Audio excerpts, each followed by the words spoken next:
Empezaremos hablando de química. Entonces, haremos una introducción a la química. Entonces, ¿qué es la química? La química es la ciencia que estudia de qué están hechas las cosas, ¿verdad? Y cómo cambian. Todo lo que tú ves alrededor, ¿verdad? Como por ejemplo el aire, el agua o los alimentos, ¿verdad? Están formados por sustancias químicas. La química, ¿verdad? Nos ayuda a entender qué pasa cuando mezclamos las cosas. Los calentamos, las enfriamos o las dejamos reaccionar, ¿verdad? Entonces, ¿y qué es la química pura? La química pura, ¿verdad? Es la ciencia, ¿verdad? Que busca entender cómo funciona la materia por el simple hecho de conocerla, sin preocuparse en ese momento y tendrá una aplicación práctica. Es decir, se estudia de onda nomás, ¿verdad? Entonces, se estudia por curiosidad para saber cómo es la naturaleza en su interior. Ahora hablaremos de las ramas de la química, ¿verdad? Porque la química es muy grande, pero para ello, para estudiar mejor la química, lo que hay que hacer es segmentarlos, ¿verdad? Entonces, ahí tenemos lo que viene siendo la química orgánica, la química inorgánica, la química física y la química analítica, ¿verdad? Entonces, ¿qué es la química orgánica? La química orgánica estudia las sustancias que contienen carbono, ¿verdad? Como los plásticos, medicamentos o el ADN. La química inorgánica estudia sustancias que no tienen carbono, ¿verdad? Como por ejemplo los minerales, los metales o la sal de cocina. Luego tenemos la química física, ¿verdad? La química física se enfoca en cómo funcionan las reacciones estudiando temas como la energía y la velocidad de las reacciones. Luego tenemos la química analítica, ¿verdad? La química analítica busca identificar qué sustancia hay en una muestra y en qué cantidad. Y luego tenemos la bioquímica, ¿verdad? Y la bioquímica estudia las reacciones químicas en los seres vivos, como la digestión o cómo funcionan las células.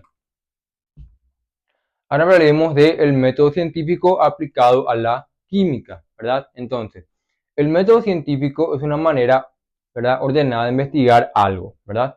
Y en química se usa para describir cómo y por qué suceden las cosas. ¿Y cuáles son los primeros pasos? El primero de ellos es observar, ¿verdad? Es decir, mirar algo curioso o hacer una pregunta. Luego tenemos plantear una hipótesis, ¿verdad? Es decir, proponer una explicación sencilla. Luego tenemos lo que viene siendo la experimentación, es decir, hacer pruebas para ver si la hipótesis es correcta. Luego tenemos de analizar los resultados, es decir, ver si los datos apoyan o contradicen la hipótesis. Luego empezamos a la conclusión, es decir, decidir si la hipótesis era correcta o necesita combinarse o cambiarse. Y luego tenemos la comunicación, que básicamente es contar a otros lo que descubriste para que puedan entenderlo y comprobarlo también. Es decir, cuando uno hace experimentos en ciencia, ¿verdad? Tiene que comunicar también a sus pares para ver si coinciden todos ellos y si todos coinciden, entonces se convertirá quizás en una ley o una teoría, ¿verdad? O puede volver a cambiar todo de cero, ¿verdad? Las que otras cosas se sabían antes, ¿verdad? Por ejemplo.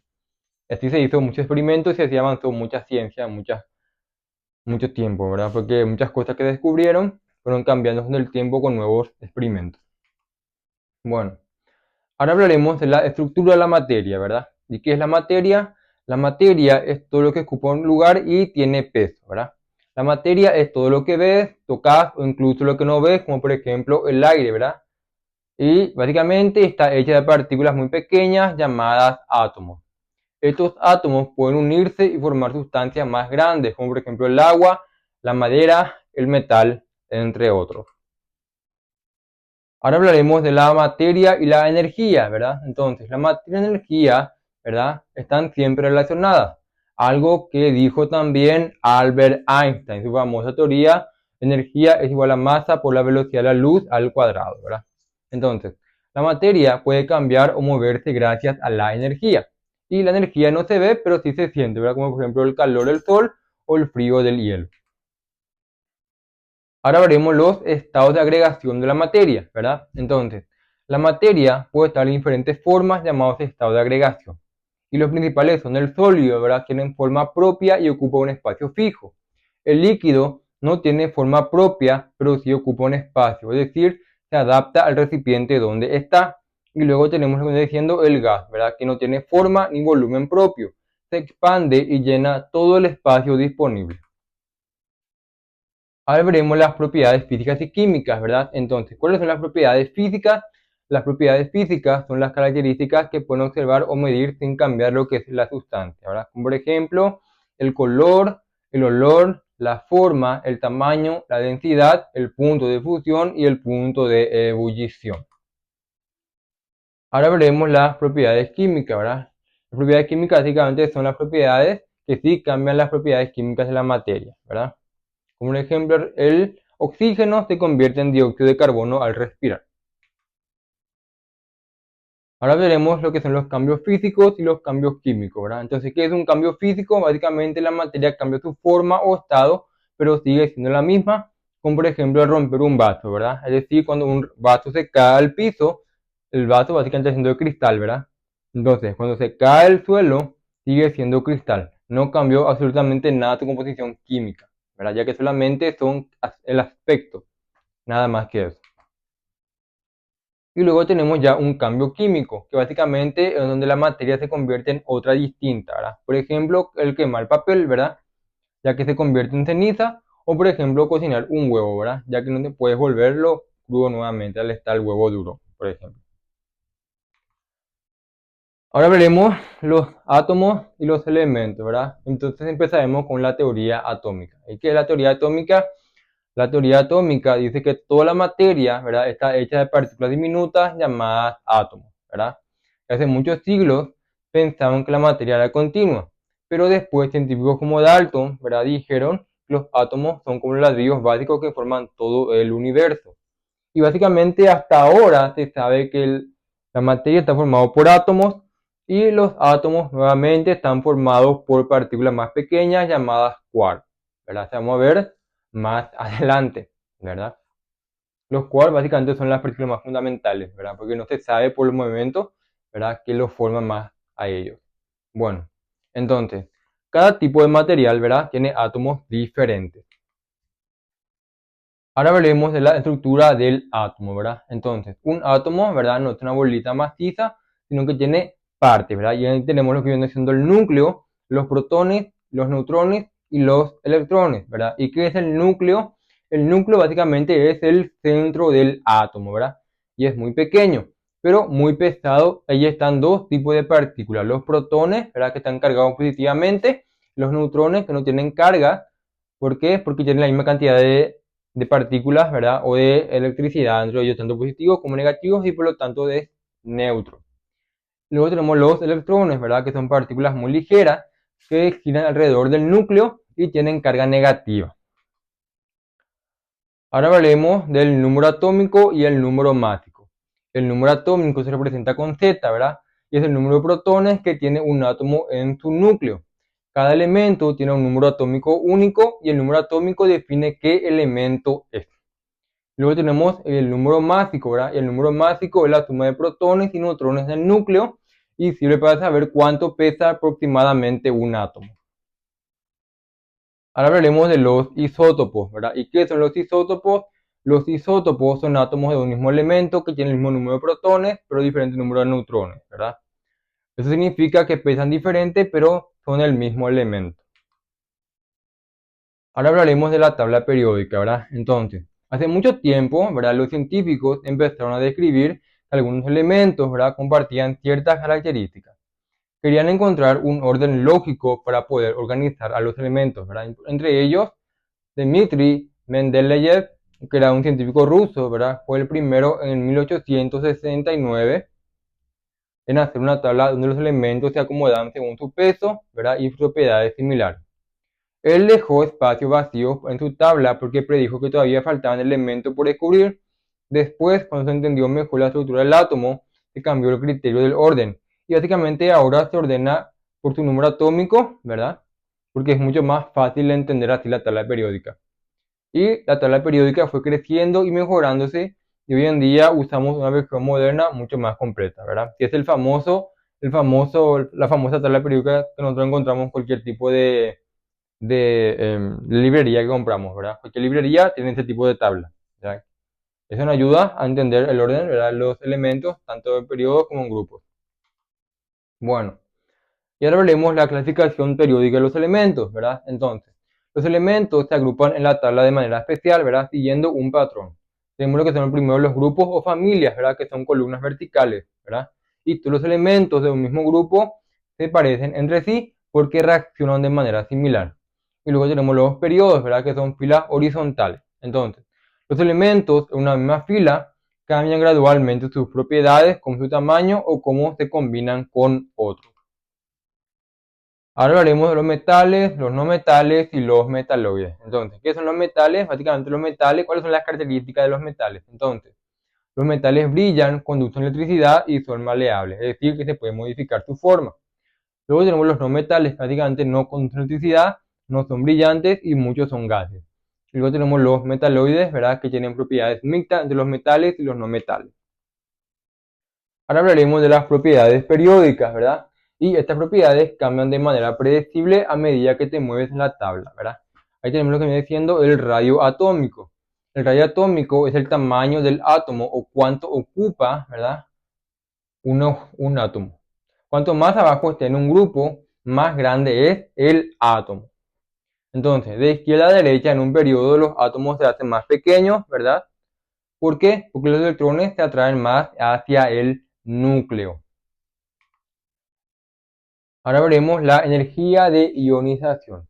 ¿Y qué es la energía de ionización? La energía de ionización es la energía que necesitas para quitarle un electrón a un átomo, ¿verdad?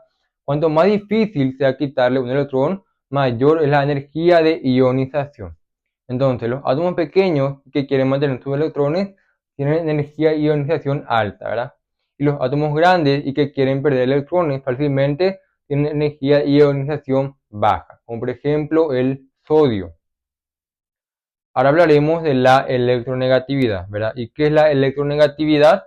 La electronegatividad es la fuerza con la que un átomo atrae electrones para formar un enlace químico.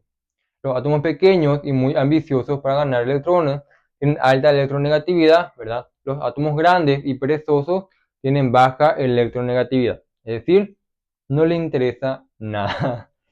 Bueno, hablaremos del enlace químico, ¿verdad? ¿Y qué es un enlace químico? Un enlace químico es como una fuerza o un pegamento, ¿verdad? Que mantiene unidos a los átomos. Y ahí tenemos lo que viene siendo el enlace iónico. ¿Y qué es el enlace iónico? El enlace iónico, ¿verdad? Es un tipo de unión que ocurre cuando un átomo le da electrones a otro, ¿verdad? Entonces, uno de los átomos queda cargado positivamente y el otro átomo queda cargado negativamente. Y como las cargas opuestas se atraen, básicamente quedan pegados. Esto también se estudia en física, ¿verdad? Que se llama electrostática. Ahora hablaremos de lo que viene siendo el enlace covalente. Entonces, aquí los átomos comparten electrones como cuando como por ejemplo, cuando novios ahora comparten tu sábana.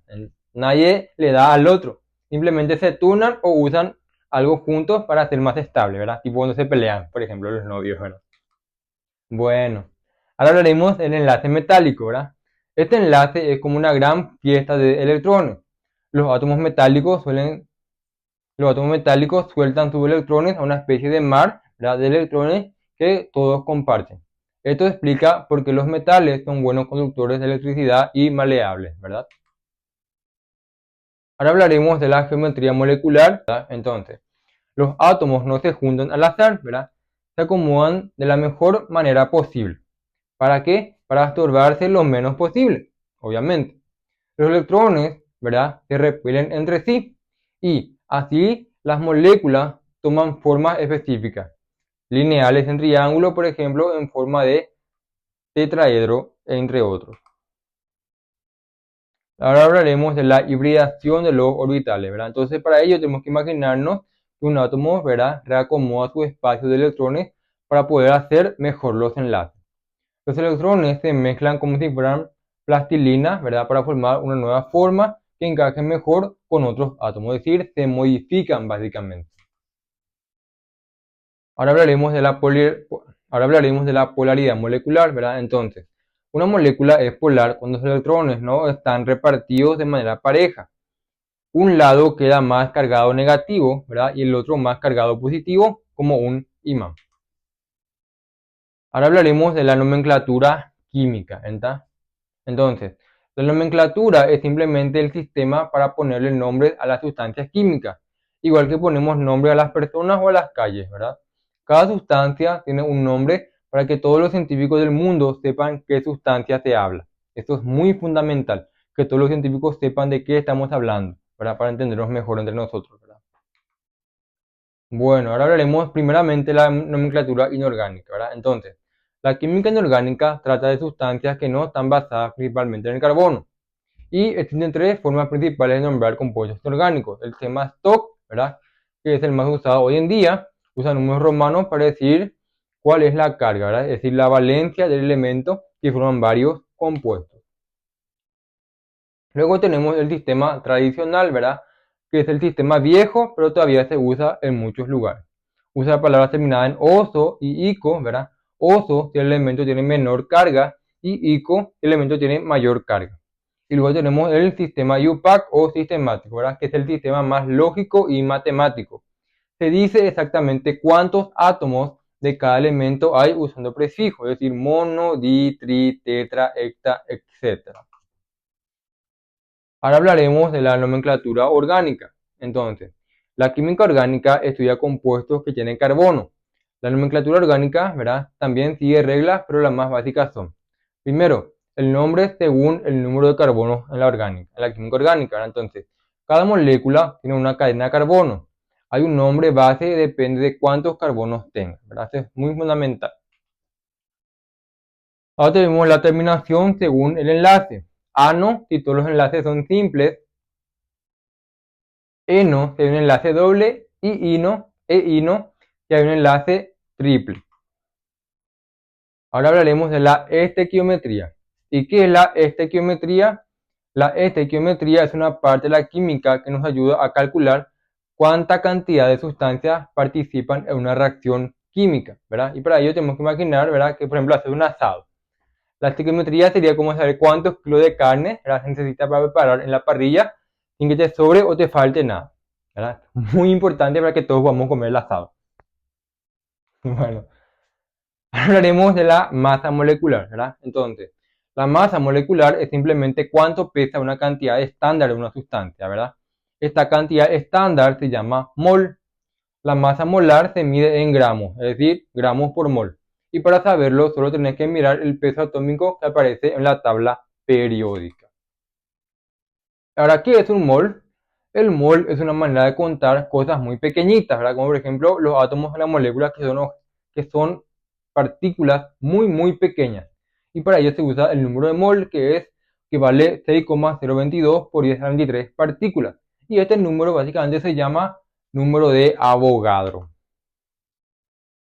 Ahora, ¿cuáles son los cálculos de las reacciones químicas? Entonces, el mol es una manera de contar cosas muy pequeñas, pero muy pequeñas, ¿verdad? Como los átomos o las moléculas. Entonces, ¿qué se hace en los cálculos de reacciones químicas? Básicamente, cuando haces una reacción química, básicamente quieres saber cuánto necesita cada sustancia, cuánto vas a obtener y cómo se calcula. Entonces, escribe la ecuación química balanceada, ¿verdad? Que tenga el mismo número de átomos a cada lado. Usa la masa molar para convertir en gramos a moles y ve las proporciones, ¿verdad? Las cantidades que aparecen en la ecuación química. Y cuarto, calculas cuánta sustancia vas a usar o producir. Hablaremos del rendimiento teórico y porcentual, ¿verdad? Entonces, cuando haces un experimento o a veces no obtienes todo lo que esperas, ¿verdad? Por eso existen dos tipos, que es el rendimiento teórico y el rendimiento real. ¿Qué es el rendimiento teórico? Es la cantidad máxima de productos que debería obtener si todo sale perfecto. Mientras que el rendimiento real, ¿verdad?, es la cantidad que realmente obtienes en la práctica, ¿verdad? Luego tenemos el rendimiento porcentual, ¿verdad?, que es cuánto obtuviste respecto a lo que podrías haber obtenido. Ahora hablaremos de las reacciones químicas. Entonces, una reacción química es cuando una o más sustancias cambian para formar otras diferentes. Es como una receta de cocina, ¿verdad?, que mezcla ingredientes y obtienen un plato nuevo. ¿Cuáles son los tipos de reacciones? Básicamente hay varios tipos y ellos son síntesis o de combinación, ¿verdad? Se juntan dos sustancias para formar una sola. Descomposición, una sustancia se rompe en dos o una sustancia, ¿verdad?, se rompe en dos o más cosas más simples. Luego tenemos de sustitución simple, ¿verdad? Es decir, un elemento saca a otro de su compuesto. Luego tenemos sustitución doble, ¿verdad? Que son dos compuestos, intercambian partes. Y luego tenemos de combustión, ¿verdad? Es decir, algo se quema con oxígeno y libera calor y luz. Ahora hablaremos de las reacciones químicas. Entonces, una ecuación química es una forma corta de describir una reacción, ¿verdad? Entonces, dice qué sustancias entran y qué sustancias salen, ¿verdad? Entonces, ¿cuáles son los formatos básicos? Tenemos los reactivos o los productos. Los reactivos, lo que tiene al principio, es decir, los ingredientes, y los productos son lo que tiene al final, ¿verdad? Es decir, un platillo nuevo, ¿verdad? Ahora hablaremos de las leyes ponderales y volumétricas. Entonces, estas leyes son reglas que explican cómo se comporta la sustancia en una reacción. Y ahí tenemos la ley de la conservación de la masa, es decir, la, la de Lavoisier, ¿verdad? Que dice que la materia no se crea ni se destruye, solo se transforma. La materia, ¿verdad? Al inicio de una reacción es siempre la misma que al final. Entonces, la ley de las proporciones definidas, es decir, de Proust, dice que un compuesto siempre tiene la misma proporción de elementos. Ahora hablaremos de la ley de las proporciones múltiples, ¿verdad? Es decir, la ley de Dalton, que dice cuando dos elementos se combinan de forma diferente, los pesos se relacionan de forma sencilla. Y luego tenemos la ley de volumen de combinación, es decir, de Gay-Lussac, que dice que los gases reaccionan en proporciones de volúmenes sencillos, ¿verdad? Es decir, siempre medidos en mismas condiciones de temperatura y presión. Ahora hablaremos de los estados de la materia y las leyes de los gases, ¿verdad? Entonces, ¿cuáles son los gases ideales y los gases reales?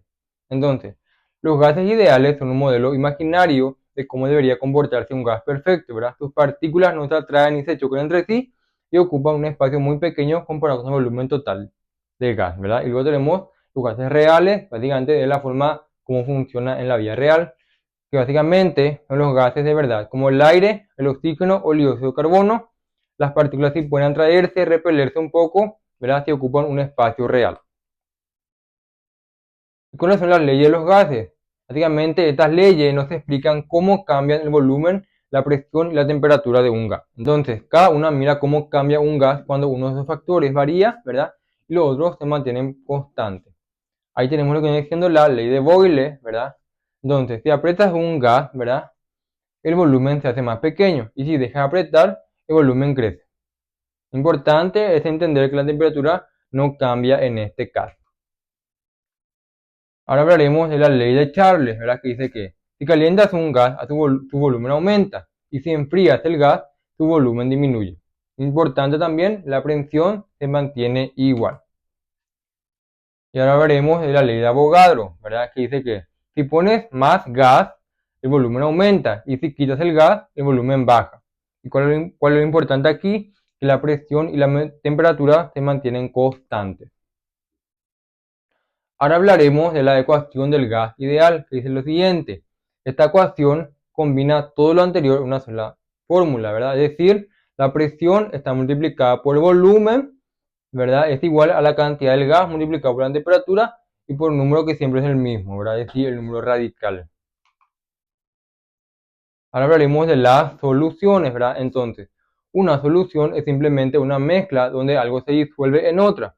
El que está disuelto se llama soluto y donde se disuelve se llama disolvente. ¿Cuál es lo importante aquí? Que las soluciones son uniformes.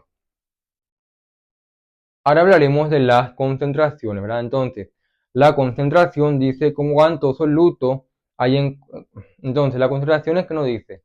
Las concentraciones nos dice que cuánto soluto hay en cuánto se disuelve, ¿verdad? Hay varias maneras. Tenemos lo que viene siendo la molaridad, que dice o que nos dice o que mide cuántos moles de soluto hay en un litro de solución, ¿verdad? Un mol es solo una manera de contar muchísimas moléculas. Luego tenemos lo que viene diciendo la normalidad, ¿verdad? Que dice que es similar a la molaridad, pero toma en cuenta el tipo de reacción que hará el soluto. En palabras simples, la normalidad es igual a la molaridad multiplicada por un número que depende de la reacción. Ahora hablaremos de las concentraciones en porcentaje, ¿verdad? Y hay dos formas comunes, el peso a peso y el volumen a volumen. El peso a peso nos dice cuántos gramos de soluto hay en 100 gramos de solución, mientras que el volumen nos dice cuántos milímetros de soluto hay en 100 mililitros de solución. Ahora veremos de las propiedades coligativas, ¿verdad? Entonces, estas son cosas que cambian en un líquido, ¿verdad? Cuando le agregas un soluto. Y que lo importante es cuánta cantidad de soluto hay, no qué tipo de soluto. Las principales propiedades coligativas son: 1. La disminución de la presión del vapor, es decir, el líquido se evapora más difícilmente si tiene cosas disueltas. Luego tenemos la elevación del punto de ebullición, ¿verdad? Es decir, el agua hierve a mayor temperatura si tiene soluto. Luego tenemos el descenso del punto de congelación, ¿verdad? Es decir, el agua se congela a menor temperatura con soluto. Y luego tenemos la osmosis, es decir, es el movimiento de agua a través de una membrana donde hay menos soluto a donde hay más soluto. Ahora hablaremos de la química física y la termodinámica, es decir, de las energías de las reacciones químicas. Entonces, cuando ocurre una reacción química, ¿verdad? La energía cambia. A veces se libera energía como calor o luz y a veces se necesita energía para que la reacción ocurra, ¿verdad? La energía es como la gasolina, ¿verdad? Que necesitan las moléculas para unirse o separarse. ¿Y de dónde viene esa energía? Básicamente vienen los enlaces, ¿verdad? Que se rompen y se forman entre los átomos. Es decir, romper enlaces gasta energía y formar nuevos enlaces libera la energía. Ahora hablaremos de la termodinámica básica, ¿verdad? Entonces, ¿qué es la termodinámica? La termodinámica es la parte de la ciencia que estudia cómo se mueven y transforma la energía. Entonces, en química nos interesa saber, ¿la reacción libera energía o consume energía? ¿Puede ocurrir por sí sola o necesita ayuda? ¿Qué tan ordenado o desordenado queda todo después?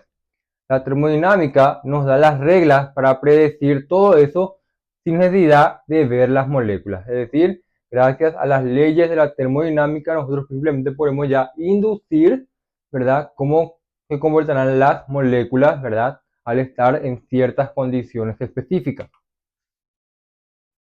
Ahora hablaremos de la entalpía, la entropía y la energía libre de Gibbs. Entonces, ¿qué es la entalpía? La entalpía es el calor que una reacción da o toma, ¿verdad?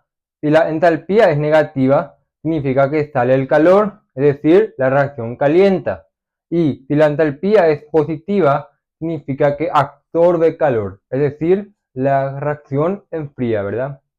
Y ahora hablaremos de la entropía, que quiere decir que es el desorden, ¿verdad? Entonces, cuando las cosas se vuelven más desordenadas, la entropía aumenta, mientras que cuando se ordenan, la entropía disminuye. Ahora hablaremos sobre la energía libre de Gibbs. Entonces, combina la entalpía y la entropía, ¿verdad?, para predecir si una reacción pasa sola o no. Entonces, si la energía de Gibbs es negativa, la reacción pasa sola, es decir, que es espontánea. Y si es positiva, necesita forzarla. Ahora hablaremos de las reacciones exotérmicas y endotérmicas. Entonces, en la reacción exotérmica libera calor, mientras que en la reacción endotérmica lo que hace es absorber calor.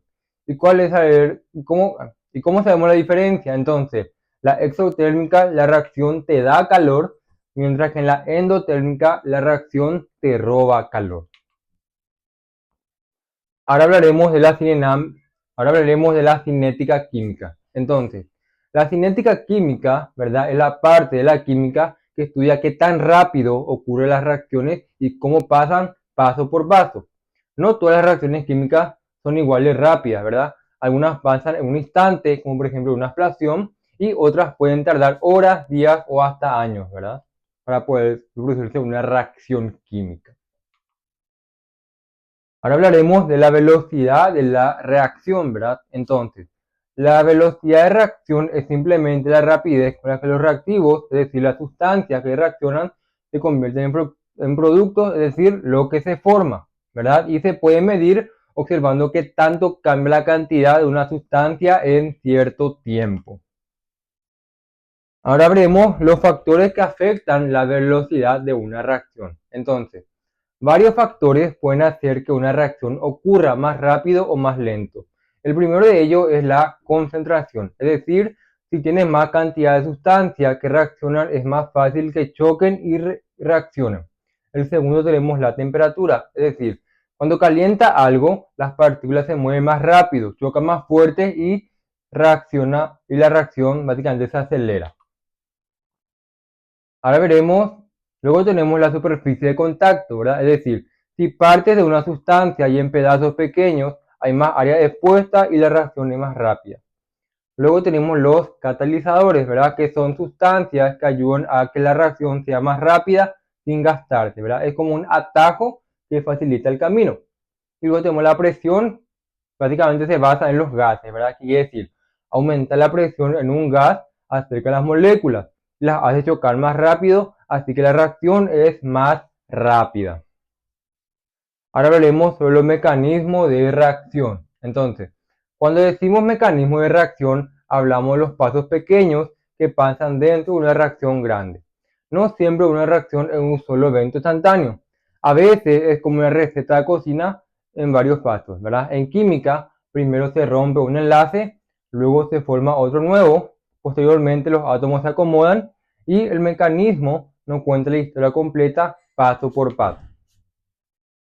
Ahora veremos sobre la teoría de colisiones. Entonces, esta teoría explica por qué y cómo ocurren las reacciones, ¿verdad? Entonces, para que haya una reacción, las partículas tienen que chocar entre sí.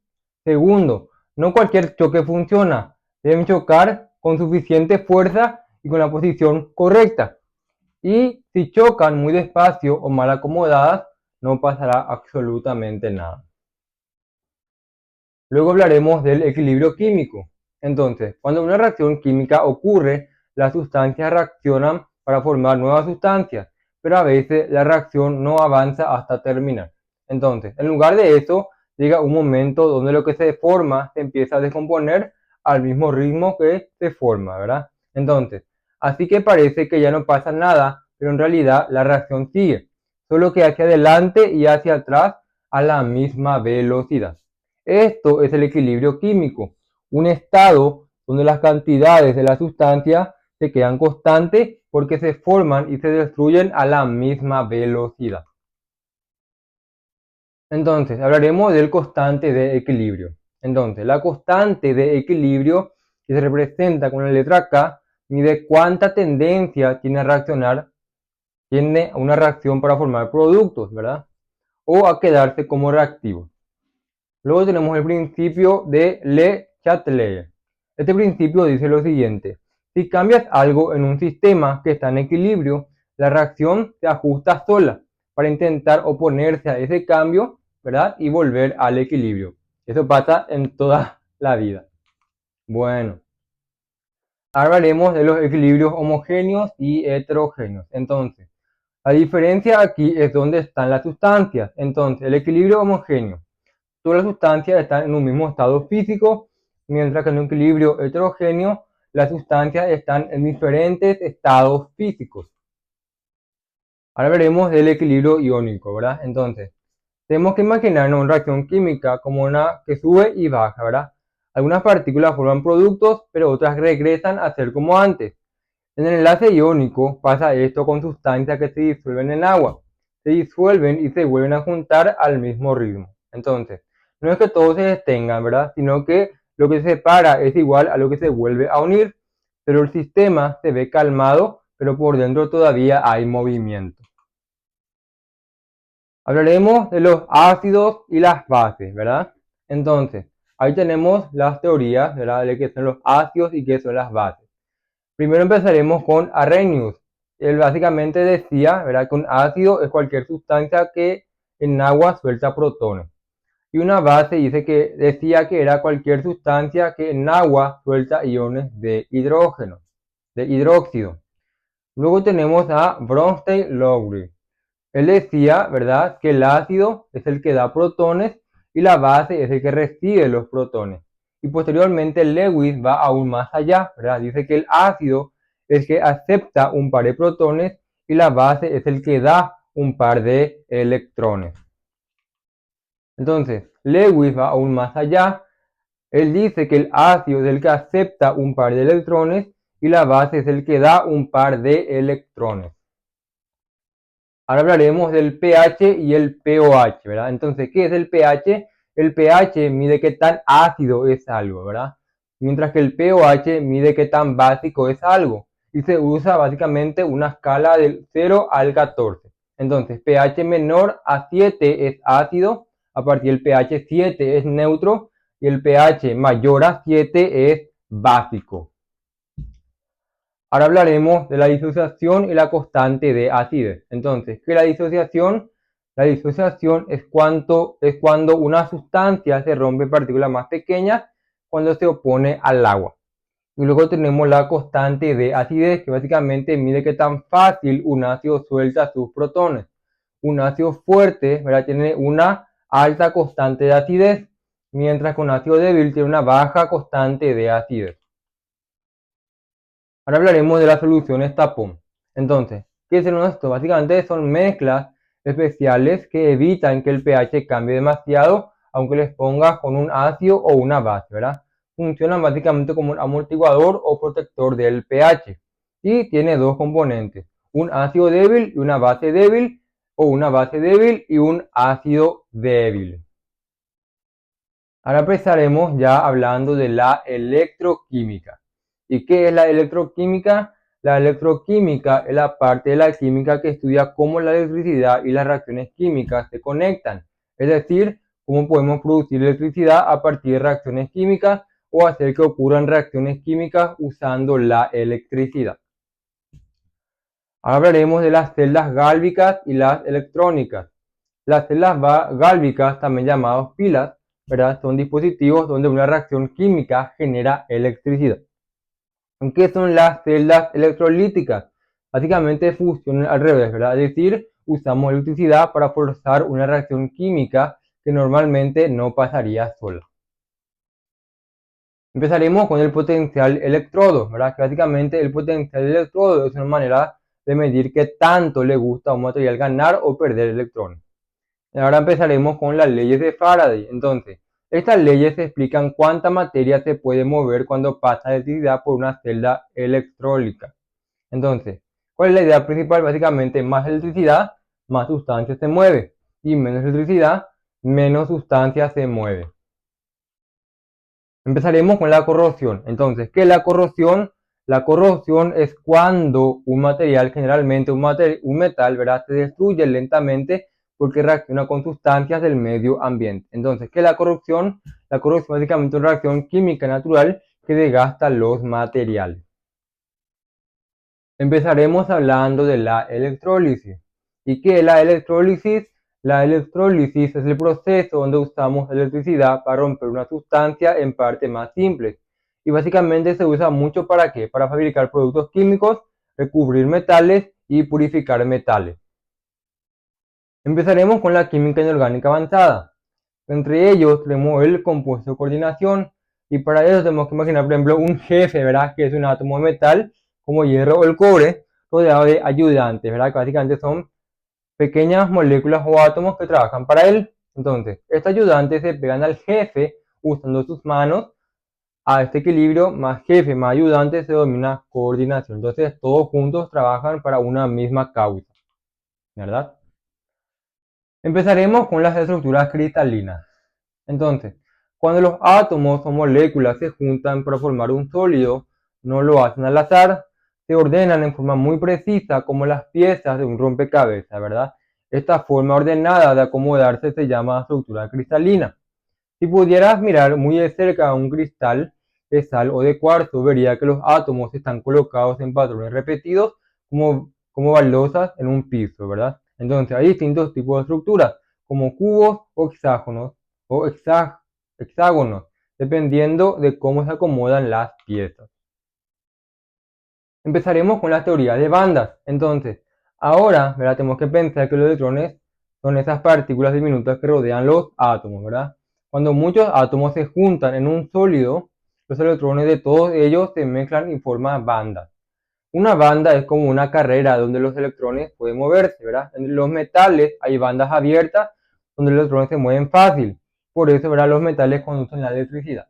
Entonces, en los aislantes, como por ejemplo la madera, las bandas están separadas y los electrones no pueden moverse. ¿Y qué son los semiconductores? Los semiconductores básicamente están entre ambos casos y podemos empujar los electrones para que se muevan cuando queremos. Ahora empezamos con la química orgánica. Entonces, ¿qué es la química orgánica? La química orgánica es la parte de la química que estudia compuestos principalmente de carbono. El carbono es el especial, ¿por qué? Porque puede unirse con otros carbonos y formar cadenas muy largas, anillos y estructuras complejas. Empezaremos con los hidrocarburos, ya sea los alcanos, los alquenos y los alquinos. Básicamente los hidrocarburos son compuestos formados por solo carbono e hidrógeno, ¿verdad? Ahí tenemos primeramente hablando con los alcanos. ¿Y qué son los alcanos? Los alcanos son las moléculas más simples. Todos sus enlaces son simples, ¿verdad? Es como si tuvieran, todos los enlaces son simples, ¿verdad? Luego tenemos los alquenos y los alquinos. ¿Qué son los alquenos? Los alquenos son un poquito más activos que los alcanos. Tienen un enlace doble entre dos carbonos. Y luego tenemos los alquinos, que son todavía más estresados que los alquenos. Tienen un enlace triple entre dos carbonos, ¿verdad? Ahora hablaremos de los grupos funcionales, ¿verdad? Entonces, un grupo funcional es una parte especial de una molécula que le da su personalidad o su comportamiento. Es como el accesorio de una persona, ¿verdad? Así gafas, sombrero, mochila, ¿verdad? Y según lo lleven, actúan de manera diferente, ¿verdad?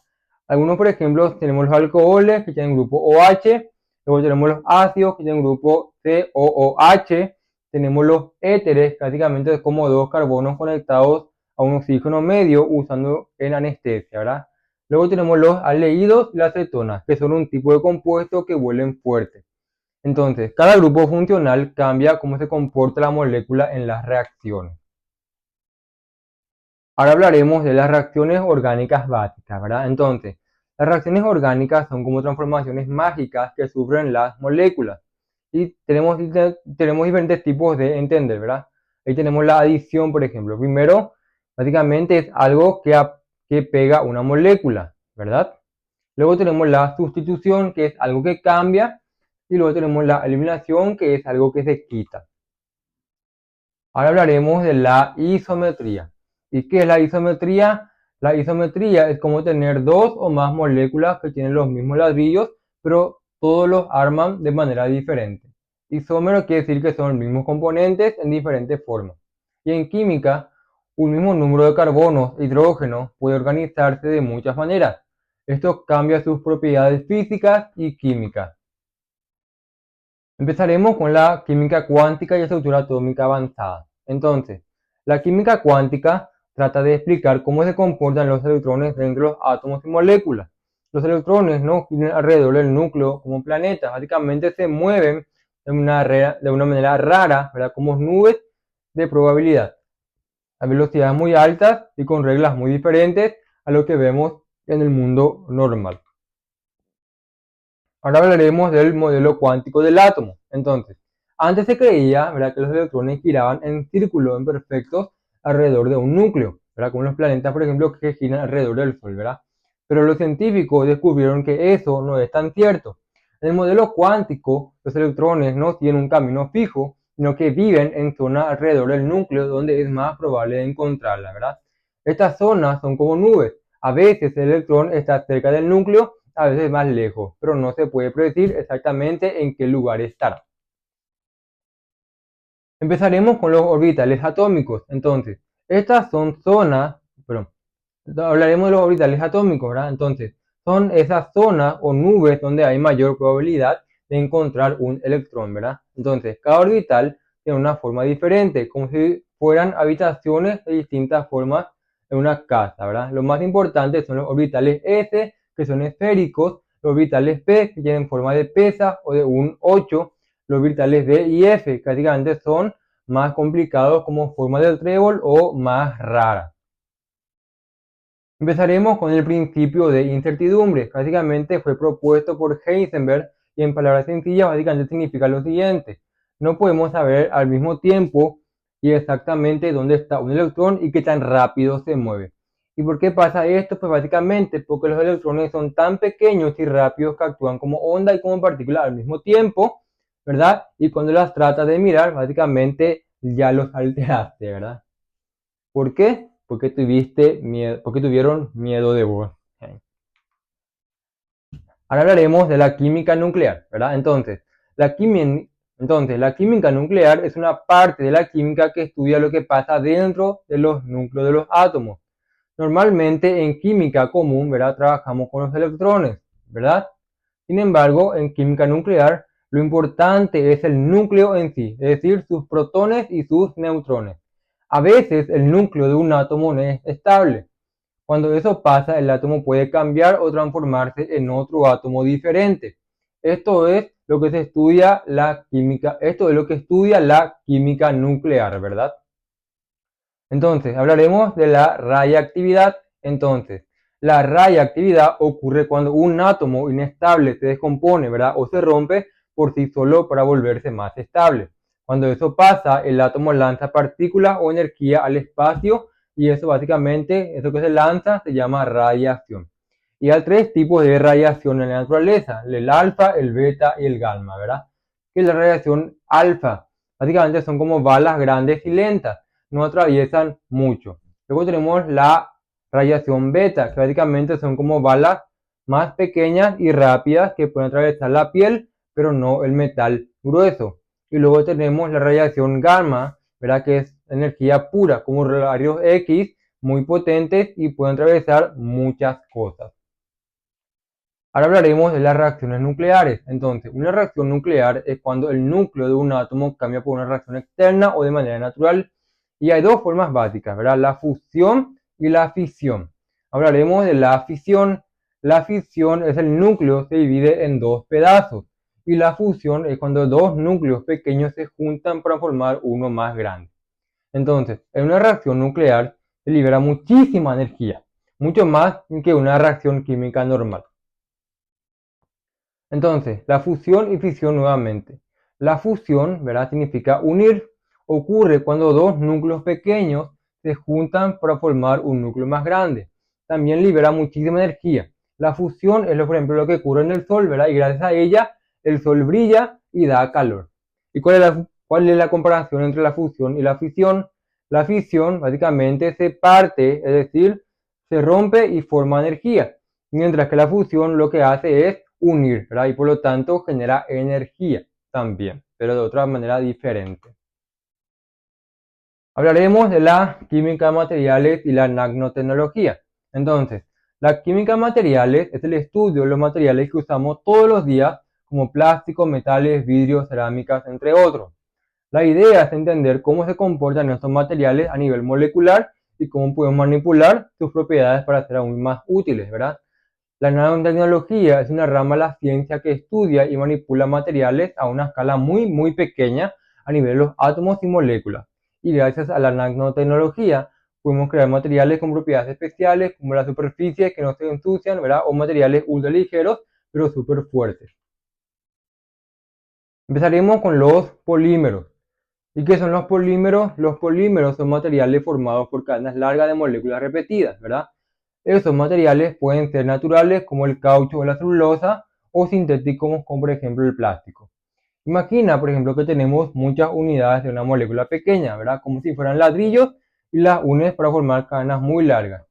Cuanto más larga sea esa cadena, más fuerte y más flexible será el material.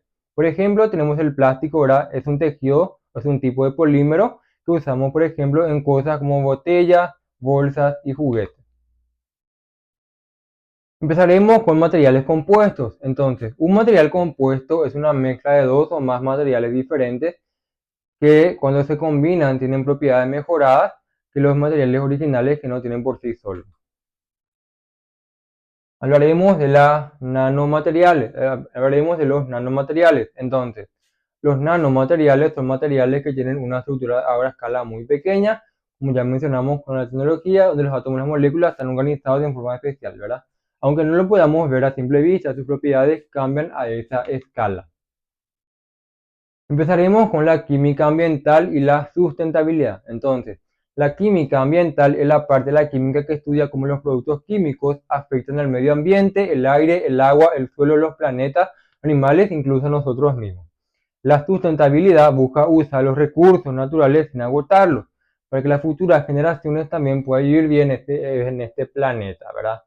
Entonces, gracias a la química ambiental, nosotros podemos utilizar los conocimientos de química para mejorar el mundo entero. Ahora hablaremos de la contaminación y el tratamiento químico. Entonces, ¿qué es la contaminación? La contaminación es cuando sustancias dañinas entran en el aire, el agua o el suelo y causan daño a los seres vivos del planeta. ¿Y cuáles son los tipos comunes de contaminación? El primero de ellos es la contaminación del aire, tal como gases tóxicos de autos, fábricas o incendios. Luego tenemos la contaminación del agua, ¿verdad? Que puede ser basura, desechos industriales o productos de limpieza que llegan a ríos, lagos o mares. Posteriormente tenemos la contaminación del suelo, que básicamente son químicos agrícolas, ¿verdad? Como pesticidas o basura que no se descompone. Hablaremos de la química verde. ¿Y qué es la química verde? La química verde es una forma inteligente y responsable de hacer química. Es decir, en lugar de usar productos tóxicos o crear desechos peligrosos, la química busca los siguientes objetivos. Uno, usar materiales naturales o reciclables, gastar menos energía, evitar sustancias que dañen al medio ambiente o la salud y crear productos biodegradables. Hablaremos de la síntesis y diseño molecular. Entonces, este tema trata sobre cómo los químicos, ¿verdad?, crean moléculas nuevas como si fueran arquitectos, pero en lugar de construir casas, básicamente construyen sustancias. Estas moléculas pueden usarse para curar enfermedades, hacer nuevos materiales o resolver problemas ambientales. Ahora hablaremos del diseño racional de las moléculas, ¿verdad? Entonces, ¿qué es eso? Básicamente es cuando los científicos piensan y plantean cómo hacer una molécula como una función específica antes de construirla. Es decir, no la hacen al azar, sino que usan la lógica, información previa y herramientas para diseñar algo útil. Esto es muy importante, ¿verdad? Para crear productos nuevos, ¿verdad? Productos químicos que son específicamente necesarias, ¿verdad? Para que la vida de los individuos sea mucho más próspera en esta tierra. Hablaremos de la síntesis total, ¿verdad? Entonces, ¿qué es la síntesis total? Básicamente es cuando un químico crea una molécula compleja desde cero, usando componentes simples y haciendo una serie de pasos, uno tras otro, hasta formar la molécula deseada. Hablaremos de la farmacoquímica y la química medicinal. Entonces, ¿qué es la farmacoquímica? Básicamente la parte de la química que se dedica a crear y mejorar medicinas. Se busca cómo crear una sustancia que ocurre una enfermedad o alivie un síntoma, ¿verdad? Y además que sea segura para el cuerpo humano. ¿Y qué es la química medicinal? Básicamente es muy parecida, pero se enfoca aún más en estudiar cómo actúan las moléculas dentro del cuerpo, cómo se absorben, a dónde van, cuánto duran y cómo se eliminan. También estudia los efectos secundarios. Y básicamente hasta aquí es todo relacionado a la química y posteriormente en el segundo video que vendrá después de este ya vendrá todos los ejercicios relacionados a la química en un solo contenido, vendrá tanto química inorgánica como la química orgánica. De esta manera es mucho más compactado y así podemos saber mucho más rápido los ejercicios de la química.